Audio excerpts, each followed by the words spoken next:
Welcome to my first ever movie overview video. These will be unscripted because by the time I'm done editing everything, I will be glad that I didn't write out a script for it because then it would take even longer. And I've already got enough to do for Shark Week 3 and Scare Show 3. So I just want to get a couple of these done. First of all, I've been planning on doing these for a while, and I'm really glad that I finally got a chance to sit down and talk about the first movie that came to mind, and that being Jaws. Let us dive in. I'll start off with the characters, but there really is only so much you can say that hasn't been said already. You know all about Quint, and his instigating Hooper, and badassery, and full-fledged pirate demeanor. The person I really want to focus on is Brody. Now, Brody is one of those characters that has like an underlining arc. He starts off as a competent sheriff. He knows what he's doing, and he loves his job, but there's always that element of fear in him that you can sense because you know that if you take him out of said element, you will feel very uncomfortable. And that starts to happen when Mrs. Kittner slaps him in the face and tells him, "My boy is dead and there's nothing you can do about it." That alone is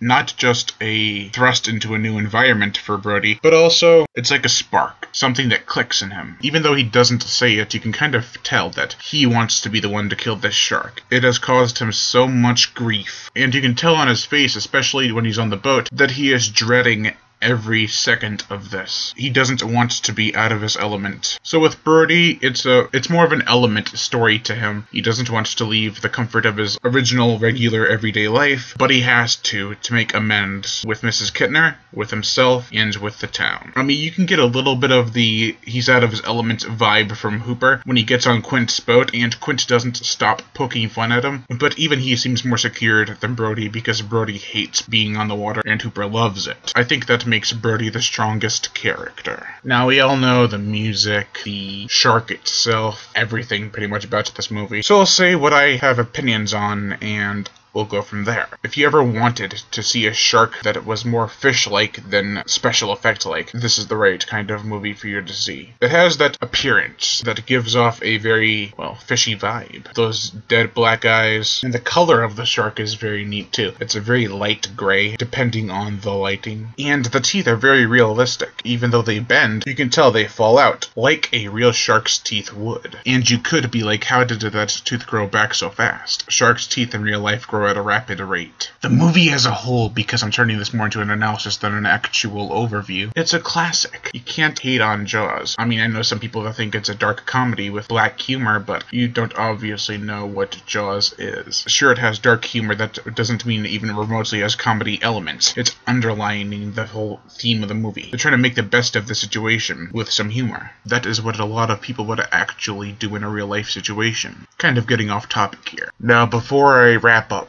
I want to call bullshit on one thing. When people complain that Jaws is a simple story that has no original ideas, and that's why it sucks, you have obviously never seen a horror movie. Halloween, Friday the 13th, Evil Dead, Night of the Living Dead. All these classic movies have simple stories and they work, and Jaws definitely works. And that is what I have to say about Jaws. There may be a part 2 of this in the future, but right now those are my current thoughts on Jaws. Thank you for watching, and Lion Brain Gat, a host of horror show movie reviews. Make sure to like my Facebook page in the description below to leave comments and subscribe.